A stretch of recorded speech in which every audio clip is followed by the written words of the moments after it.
Welcome to the Pig Joy podcast. My name is Sabine and Dr. If your body doesn't feel right, it's not random. And it's definitely not something to ignore.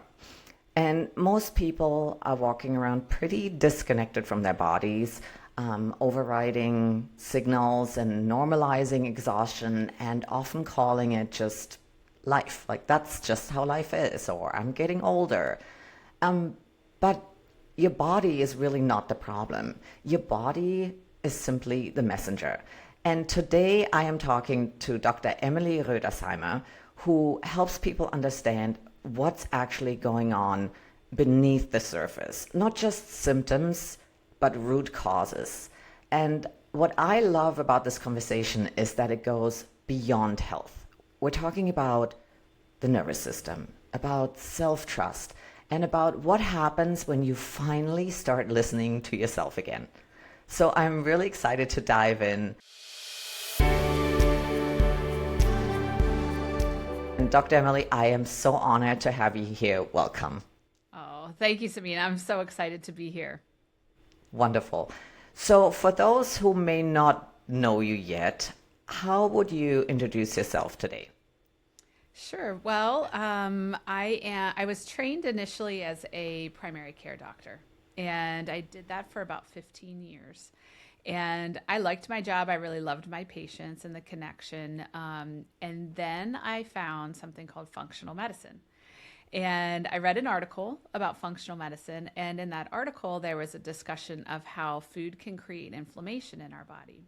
Well, at that time, I had been suffering from rheumatoid arthritis since I was a child.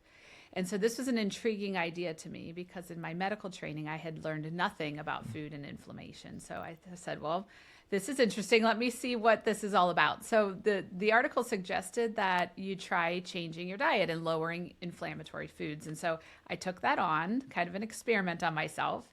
And within 30 days, I was like a new person. Wow. My joints were so much better. I actually was able to eliminate one of two medications I had been injecting myself with weekly after just changing what I was eating. And so, yeah, my eyes were very opened by that experience. And I said, oh my goodness, what is this functional medicine thing? And how can I learn as much as humanly possible? I was really all in.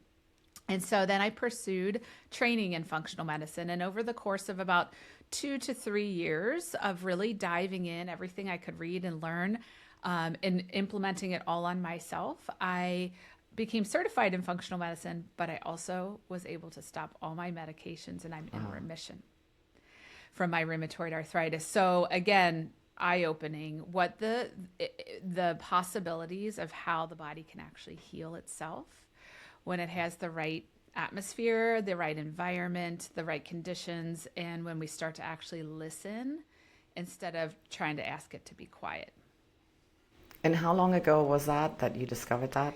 That was about 8-9 years ago. Wow. So since that, obviously as I learned more and more and got certified in functional medicine, I was so excited about it. I had this new tool. I couldn't wait to share it with all of my patients. And in my primary care 15-minute appointments that I had, I was trying to do all this education and so excited. And I found it was this new tool I had was kind of falling on deaf ears for the most part. And my clients were really used to the quick visits, the prescriptions, and just not really very excited about this as much as I was. So I ultimately had to leave my primary care job and I opened up my functional medicine practice. It's called Balanced Living Functional Medicine. And I now today I work to help women find what their underlying cause is that can start to shift and change. And I mentioned I started by changing my diet, but that was just the entry point. There was so much more that I had to unravel there. Right, and we'll get into all of that. I can imagine once you have that experience, especially on yourself, like you can't unsee it, right? You can't just say, okay, this is how I'm going to treat my body, but everybody else I'm going to treat the other way. Right. That's not even possible, right? Yes, you're exactly right. You can't unsee it and you can't unknow what you've learned. And so then I found myself very much living out of authenticity with myself. You know, it just, my actions and my beliefs weren't matching, and that wasn't a place I could stay any longer. Yeah. So that sounds really exciting, but some time has passed. So what would you say today? What makes you feel most alive right now, where you're at in your journey? Right now, today, I absolutely love to inspire others. Women are kind of my primary target. I think that a lot of women can see themselves in me and my struggles and how I've overcome things. And when I watch one woman's life start to shift and change in a beautiful way, where she kind of learns to befriend her body instead of being angry at it, or she learns that she has power in her day-to-day choices to help her body respond differently, like that's what lights me up. Yeah. And would you say, what are your challenges on this path that you're on, that you're navigating right now, like personally and professionally? What would you say are those? Yeah. So a couple things. I think, first of all, what I offer is not for everyone. It is very much for someone who's looking for a different path, who's very invested in their health and wants to put in time and money and energy to it. So that's one aspect, you know, that I had to kind of shift my practice model. But I think my over the course of so my practice has been open for 6 years now, and over the course of that 6 years, everything's evolved and changed. And you know, I didn't really have any business training, so I sort of just started doing what I saw all other functional medicine practices doing, which honestly is a lot of like, you come in, we spend hundreds of dollars on some fancy tests, then I give you hundreds of dollars worth of supplements, and we try to do it that way. And that started to become out of alignment for me, because I really, as I thought about it, what really changed my life the most and what I see my clients make the biggest leaps and bounds is when we really align the lifestyle, the day-to-day habits that we have with health, then the body can heal. So I've actually changed my practice model. So I do things very differently than most functional medicine offices now, which I get a little pushback on, but I believe in it wholeheartedly. Now I have my new clients, we start with the lifestyle. We start with those day-to-day habits as choices that we make so often in the course of the day that if you switch one of those just a little bit, we see big payoffs. So my new clients start with my life coaches, my health coaches, and they shift these changes in these day-to-day choices over the course of about 3 months. And then there's an opportunity to work with me and do the testing and do the supplements. But we start where I firmly believe health really is created, and that's that foundation.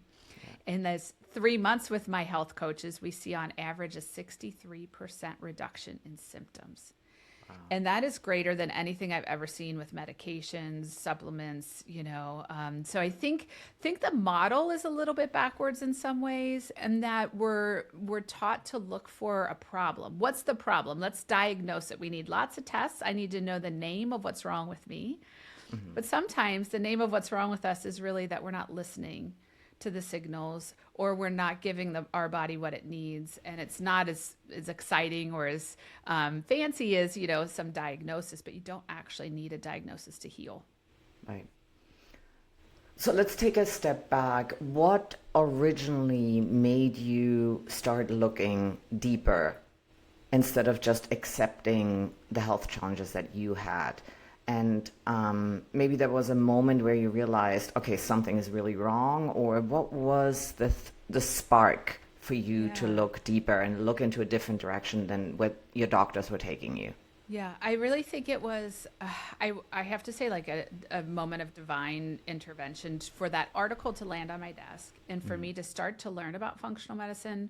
That avenue, I tiptoed into the dietary change, but then I started attending conferences and learning more and more and more about this concept of looking for a root cause and how our stress and our you know, these the way we manage our life really takes its toll on our health. Again, this was another concept I had not been trained in my conventional training.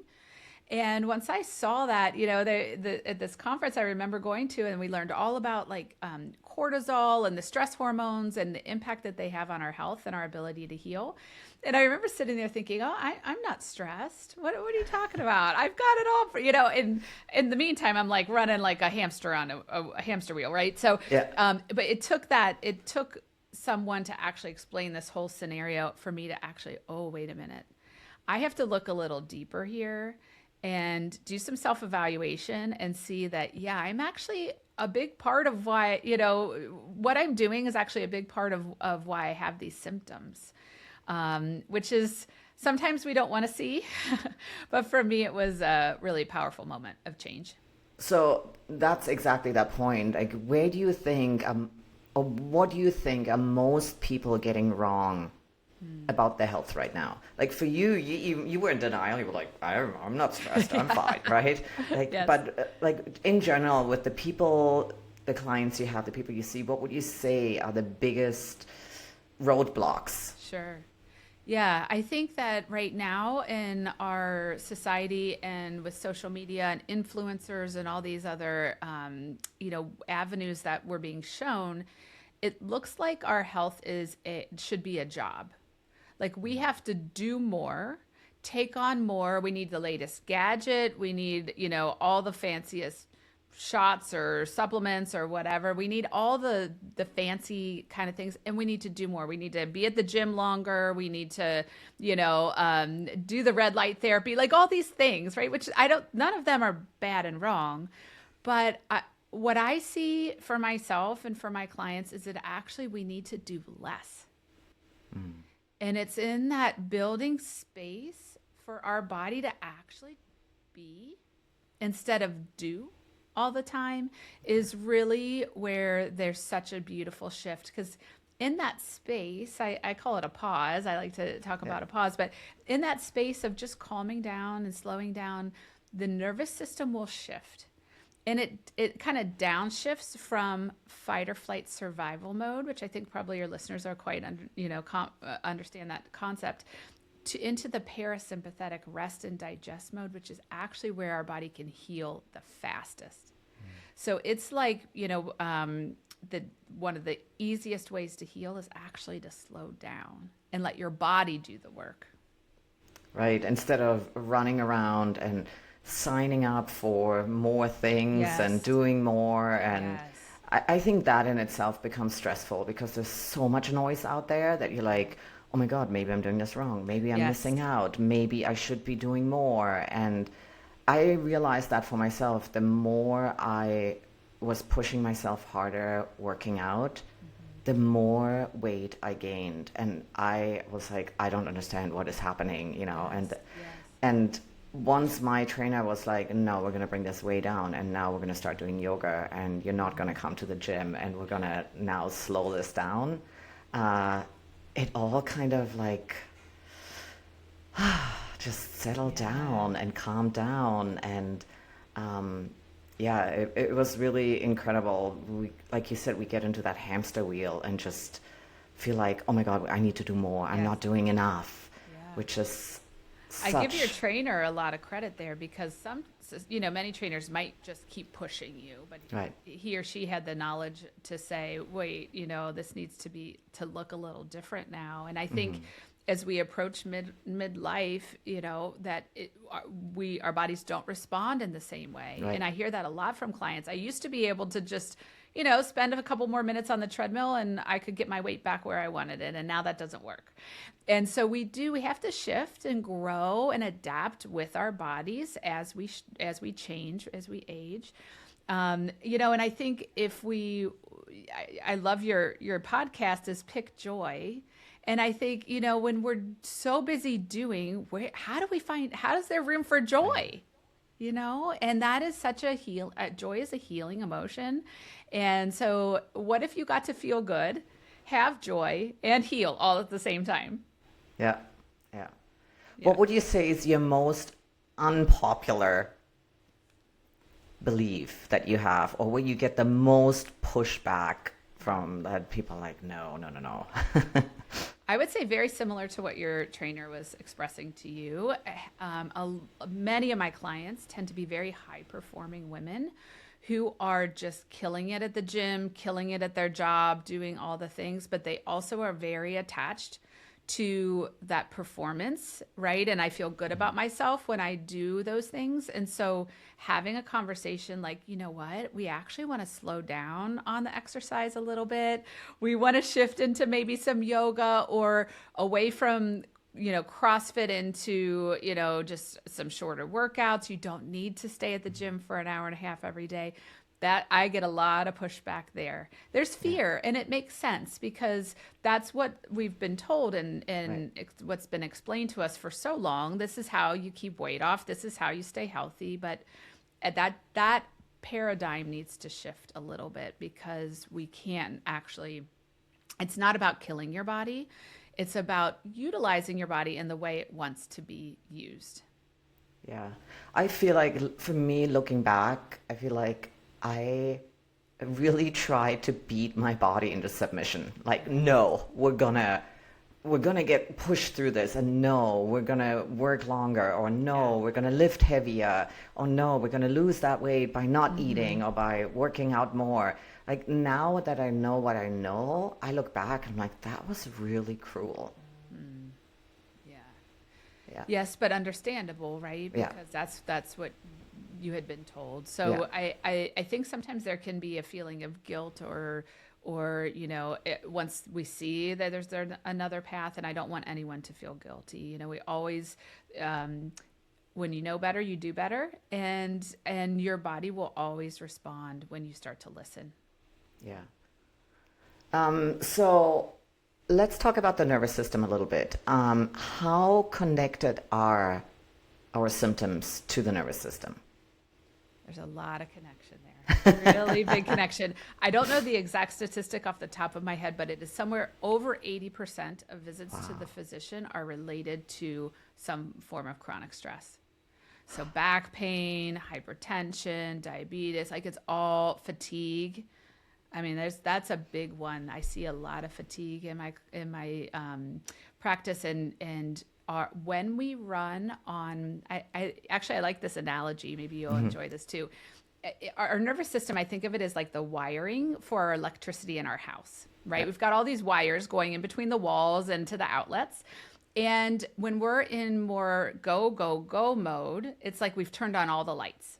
Right? Every light in the house is on, maybe even got the floodlights outside, all on full blast, right? We can do that for a while, and it might help you see things and be very focused and feel safe. But at some point, the wiring's going to start to wear down. The energy bill is going to be really high, right? And so it's about, can we pull back? Can we dim the lights a little bit? Maybe we don't need the floodlights on in the daytime. Right. And just kind of shifting that because our nervous system is one of the biggest drains on our energy that could be going to proper digestion, balanced immune health, and when we put all our energy into that go, go, go state, there's not as much left to balance hormones, to keep you from getting sick, to digest your food really well, all of those types of things. So I would say that, especially in today's world, the nervous system is, for most people, we're too much on the gas pedal, and we need to pull back a little bit, and it pays off in dividends. So what are the signals that I should be paying attention to or have awareness for that the system is overloaded? What are the typical symptoms? Yeah, there's such a variety, but a lot of my clients actually can feel almost like a buzzing or like a humming sensation, like inside their body, like a unsettled feeling. I hear a lot of times people wake up and immediate, like, okay, what do I need to do? What's on the list today? And like just kind of almost panicked about, okay, I need to be doing the next thing and the next thing and the next thing. So anxiety or feelings of overwhelm. Fatigue. It's like we're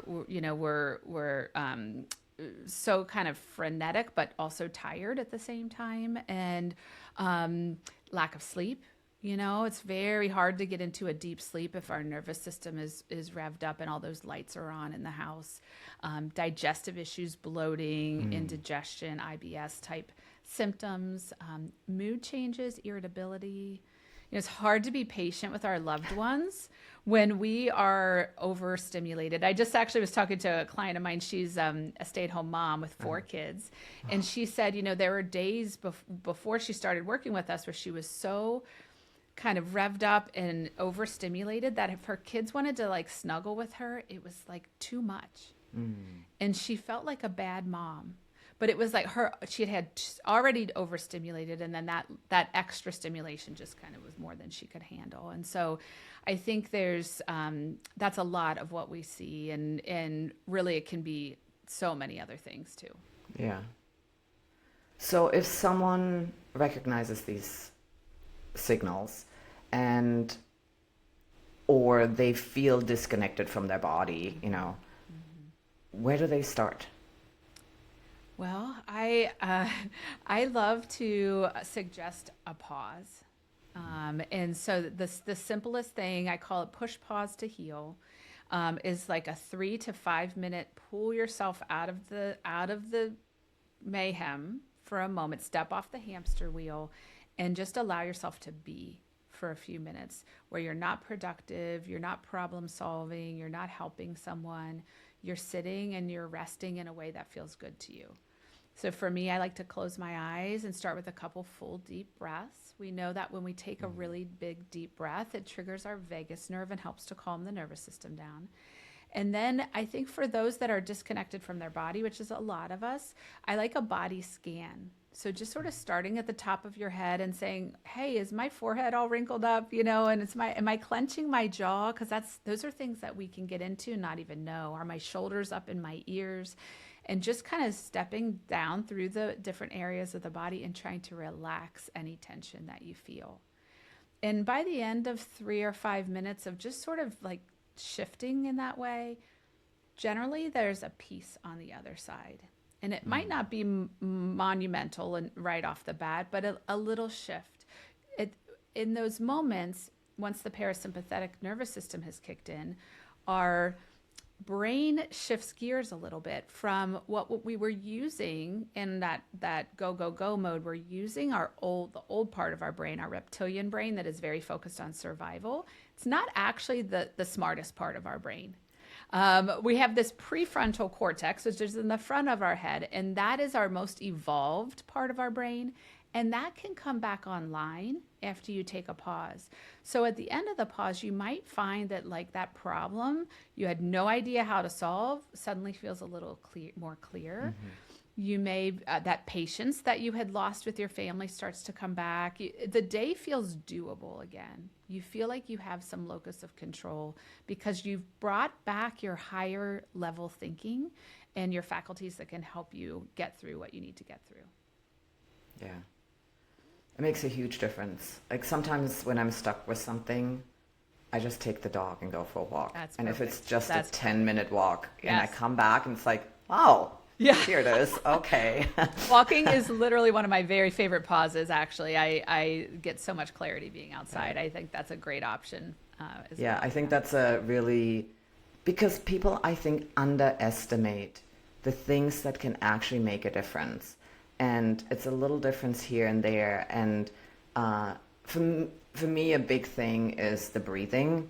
Like that, oh my God, that calms me down immediately to take a break and take a really, like a deep breath and a really long exhale. I Yes. feel like it's sending like these signals that it's okay, you're safe, it's okay. Yes. The body always wants to know it's safe. In every moment, that's what it's looking for. So when you do that, you're actually letting it know, okay, yes, you are safe, and then it can do its thing. So that's beautiful. And I saw something on your Instagram, you had a post, which was like, oh my God, that is so good to know. It said on there, you said that your body doesn't know the difference in fight or flight, whether you're stressed out about a deadline or a lion chasing you. Exactly the same. Yes, so the chemicals that our body makes can come from we're in a literal environment of being unsafe, like a lion chasing you, or you're in a dark alley and you hear a noise, right? Those are the times when we want our nervous system to kick in.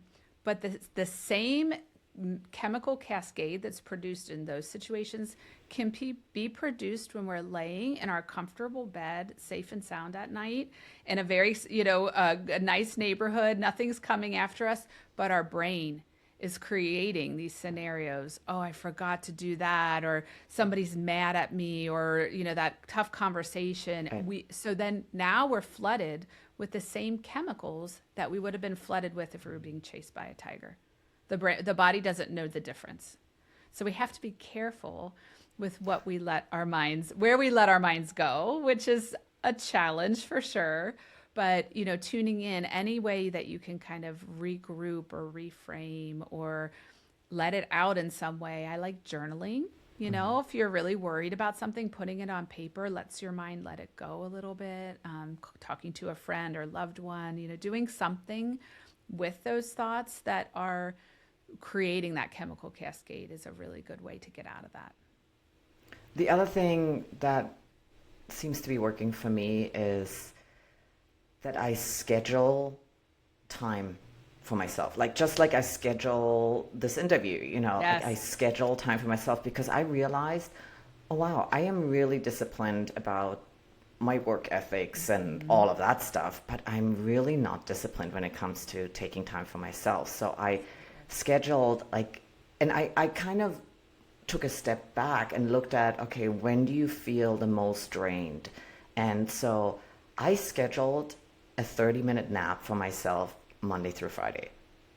I meditate and I doze off. I set an alarm so I don't have to worry about, oh my God, you're sleeping too long, So it's everything is off and I can just focus on my breath and I can doze off or not or whatever it is. And oh my God, it has made such a difference.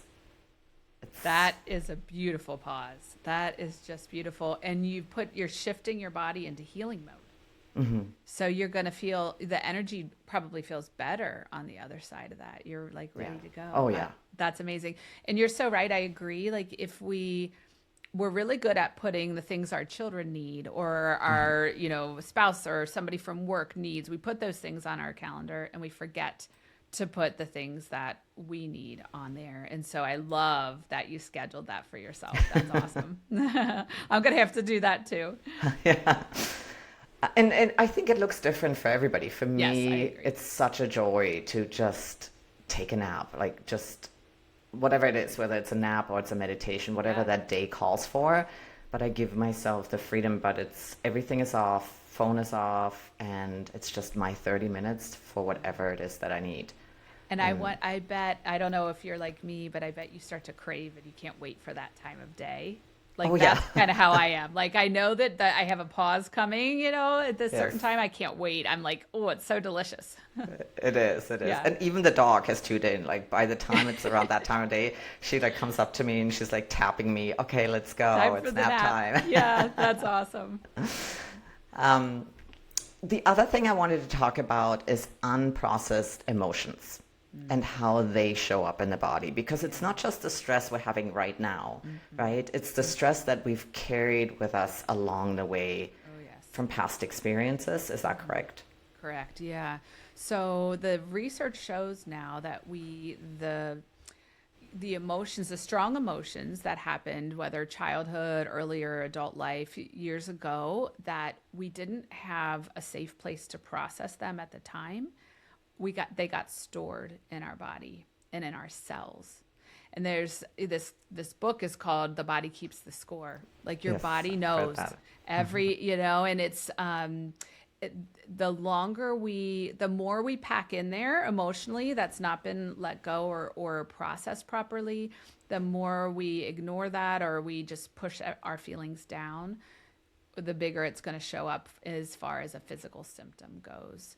So a lot of different pain processes can be related to this. I mean, really, honestly, almost any physical ailment can have this as an underlying cause. So this is something that we talk to our clients about, and we always want to be trying to process the emotions that we're feeling. And in our society today, most people are, the MO is just to numb out, right? Watch Right. Netflix, look at social media, eat food, drink alcohol, like just don't feel it. And we're doing such a disservice to our bodies. And because those emotions it's just energy in motion. It's energy that needs to move through the body and ultimately be processed and released on the other side. And there's so much healing and capacity for more energy and other things to happen when we do let go of those emotions. So if somebody feels that they've been kind of maybe pushing things down and it's time to start to look at what that is, I think working with a counselor, doing some journaling. There's a lot of, I love EFT tapping. I don't know if you've ever heard of that. Yes. Lots of ways to start to let that move and let it come. It doesn't have to be, we're not going to do it all in one day, right? It's a process, Yes. but it can be very freeing. And I think sometimes we underestimate the weight we're carrying. Like you said earlier, like you're in denial about stress, but I think we're also in denial about the weight we carry from the past. And for me, I realized when I sat on a mountain for 10 months in isolation and I had this craving for, I call them the Band-Aids, which was at the time, it was working out excessively, drinking too much whiskey, buying stupid stuff. Like these were my Band-Aids, and I realized that because the Band-Aids were gone by sitting on a mountaintop for 10 months in isolation, all of a sudden I didn't have access to these Band-Aids, and I realized how much I was craving them. And that's when I realized, okay, what are they trying to cover up? Like, what are they trying to... That's really when the inner work started for me, because I realized, okay, you're doing this for a reason. This is not, there's an underlying cause for this, which is the baggage. So I think often we underestimate or we're a little bit in denial of. I agree. Yeah. Because it's just so normalized today to not look at it, to have those Band-Aids or those techniques or tools that you've been able to kind of not look over there. Like, what, I'm just going to put that stuff in the closet and close the door and not look, right? And I'll just live over here and distract myself, and the closet door will keep popping open. No, I'm just going to shut it again, And so I think what you did was so very brave. And, not everybody's going to be able to do that, but No, but to pull yourself away from the ability to do that, so that you did start to look inside what was in that closet and pull things out and examine them. And, it's scary, but that's the work that our body wants us to be doing, and not just closing the door and locking it tight. Ignoring it. And the other thing a lot of women talk to me about is people pleasing. They really struggle with people pleasing, to not people please. And from what I can see, but I am no expert, so I'm going to ask you, is there a connection between chronic people pleasing and our physical symptoms? So I don't know like the scientific, answer to the results of studies on that topic, but I would have to say yes, because when we're in people pleasing mode, which I am a self-proclaimed, recovering people pleaser for sure, we are denying ourselves. We're ignoring or abandoning our own needs. I did that for years and years. And when you do that, the body's just going to start talking, and it's going to talk louder, and it's going to talk louder. And there is a lot of, it's actually I would think it would be inflammatory to not be taking care of yourself in that way. And, I see a lot of women that I work with, and this is myself as well, like we contort and like twist ourselves into these different boxes to please the world around us. And I think one of the most beautiful things about menopause and perimenopause is that doesn't work anymore. I listened to this a speaker who was talking about estrogen, and one of the roles of estrogen, it's like this beautiful like armor that goes around us where we can just like take people's shit all day long, and we can like give and give and give, and it doesn't deplete us to the same degree. Once that estrogen starts to not be as powerful, then that armor starts to come off, and we feel all of the stuff that doesn't feel right, where we used to just push and overdo and try to people please, and it just doesn't work for us. So I think a lot of women in this transition of life start to question themselves, maybe think they're becoming a bad person because they don't want to do that for other people anymore, and really no, it's you're actually listening to your own needs for a minute, and that's going to serve you so well, and so much better. So yeah, I think people pleasing for sure is connected to physical ailments as well. Yeah. So you mentioned a couple of things. I'm curious if you have a few more that you can share with us that you had to unlearn yourself from your own personal experience. Yeah, one of them would be perfectionistic tendencies, kind of that all or nothing thinking. Like I have to do it perfectly, or why bother? And what the reason my practice is called balanced living functional medicine is because I really have to kind of, it's about trying to find equilibrium. It's about not going one extreme or the other extreme, but health is created in the middle, where we can have some healthy behaviors, but they don't have to be perfect. And if you get it wrong, it's a learning opportunity. Like, right. It's so a lot of times we'll be like, oh, I failed. I messed up. I failed. And I want to take that word out of everyone's vocabulary. We're human. So we are going to mess up or have days where we don't do things the way we intended. But then I like to just try to learn from that. Why didn't I succeed there? Well, I overbooked myself, or I wasn't prepared, or, all of those different things. There's usually a reason. So then I say, okay, well, next time I'm not going to book so much into my day so that I can win. And so, reframing it like that. So I would say that all or nothing, black or white thinking is very much does not serve us. And I needed to unlearn that for sure. And I think the other thing is just like authenticity, like who are you and how do you let that shine as big and bold, as powerful as you can, without dimming it, without trying to fit it into what you think people want to hear. Right. I think you agree with me on this one. Yes. It's like, the easiest thing we can do is be ourselves. The most energy efficient person to be is you. And when you try to be somebody else, that's a drain. You're using your resources that you could be using to create physical healing to take on this persona that's not really who you are. Yeah.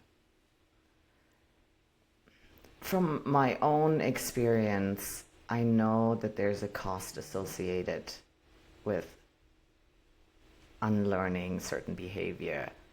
And you and I are talking about this, and it sounds like, well, yeah, you just do this or you do that, But it's a simple concept, but it's not necessarily easy to implement. Like you said, we need to be kind to ourselves and gracious and give ourselves time to adapt and learn in this process. But also, I want to be honest about it, that there is a cost associated with it, and maybe you can share some of the things that you noticed that changed in your life, or the cost that was associated with changing lanes. Yeah, I think the more you show up as yourself and the more you do what you need to be doing, then you might find some things that you were doing before don't align anymore, whether that's certain relationships no longer feed you. Maybe it's your schedule. Like I've reworked my schedule many a time to try to find, okay, when do I feel best, and why am I trying to see patients at, early in the morning when I'm not really ready to go yet? So those kinds of things, just a lot of things have to change, which can feel really big and scary and overwhelming. And so what I would suggest is I think everyone deserves like a buddy along the way, like a teammate, whether it's like a friend who kind of has the same goals as you do, maybe a family member, a sister, or, your mom, or a coworker. In my practice, I use health coaches for this purpose, because when we're making change and we do have that day where maybe we're on a good roll, doing really well, and then we have that day where we fall off the wagon, so to speak, we're going to start to beat ourselves up and doubt, oh, why am I bothering? This isn't working. I'm just going to quit. Well, if you have somebody with you who's been watching you the whole time, they're going to say, "Oh no, you're not quitting. You've been doing very, very well. And you've had 70 good days and now a bad one." Like they're going to mirror that to you, and they're going to help hold you and encourage you along the way, because it is really hard to make change in our society, and it's hard to make change. Behavior change is hard because our body wants to always do the same thing. Our brain likes familiarity, even if doing the same thing is making you sick, even if it's traumatic, even, it just feels safe because it's the same. So when we go outside of that space, we do need some help, some encouragement along the way. Yeah. I am big on feelings. So can you tell me what, to you personally, a regulated, aligned life feels like? Yes.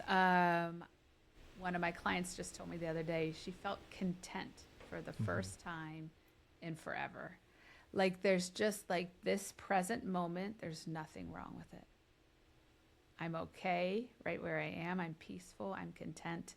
I'm not rushing. I'm not scared.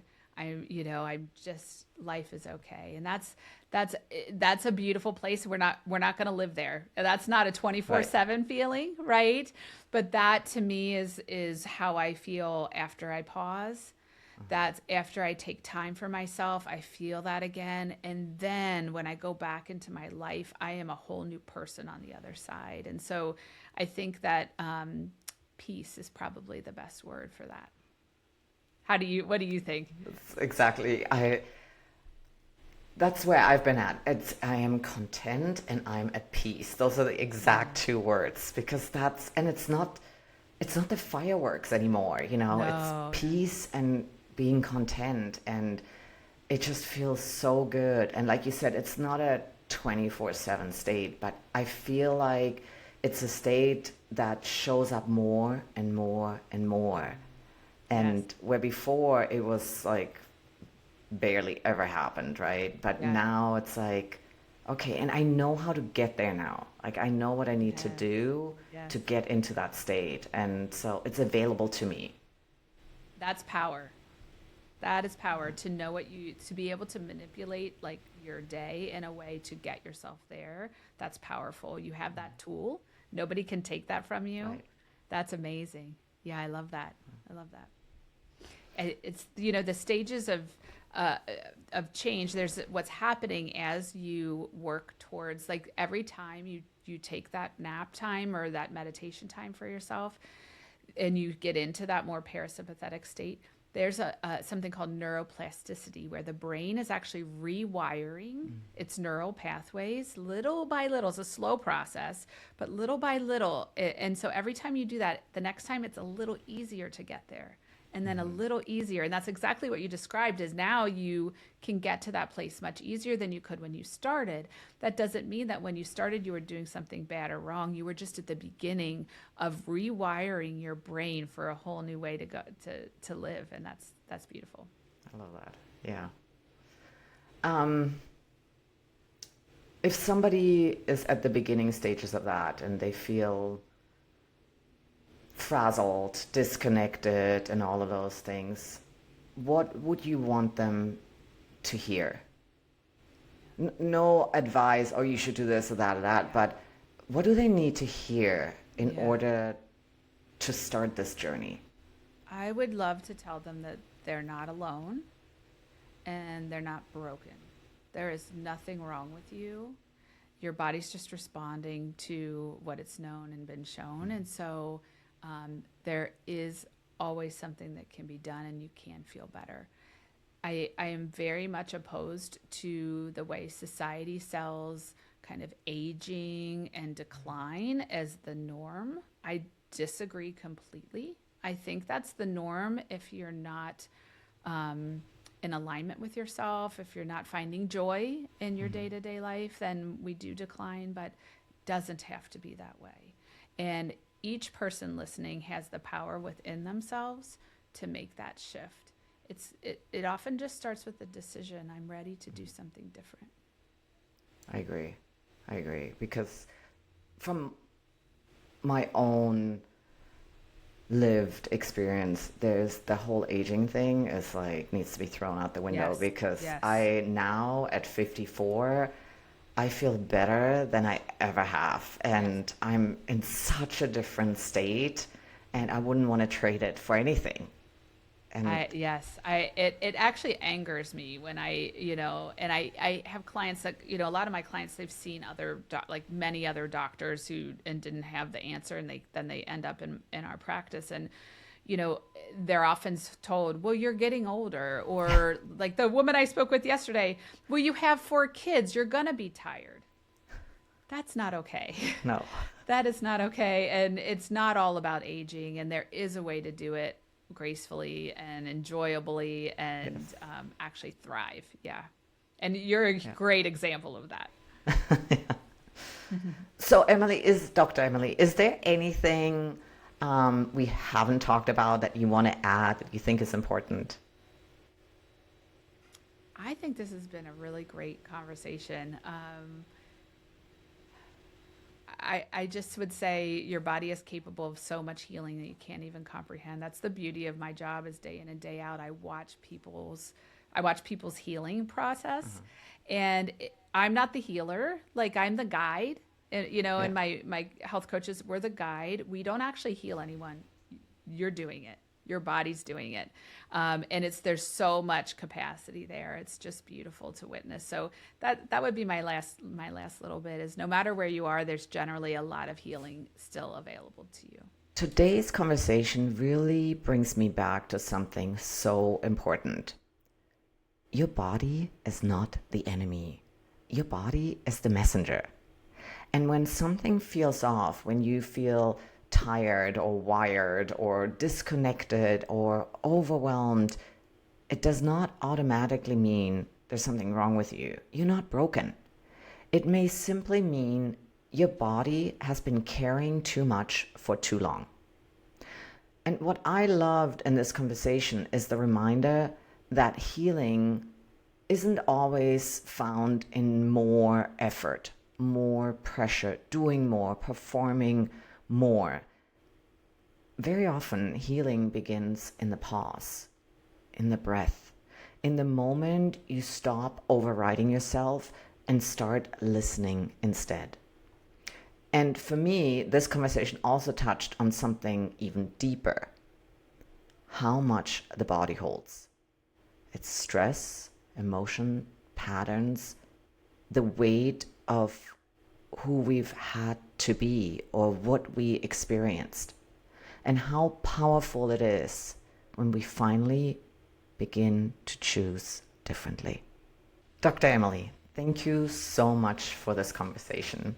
I really appreciate not just the knowledge that you shared with us, but the way you share it, because it feels real and it feels grounded. And I know that this is going to help a lot of people to start listening to themselves in a different way. So we will share all of your information on the bottom of this. And I just want to thank you so much for being my guest today. Thank you. Well, thank you so much. And thank you for what you're doing, because the world needs a lot more joy than what is actually happening these days. So I'm glad you're on this mission, and I'm happy to be part of it. Thank you.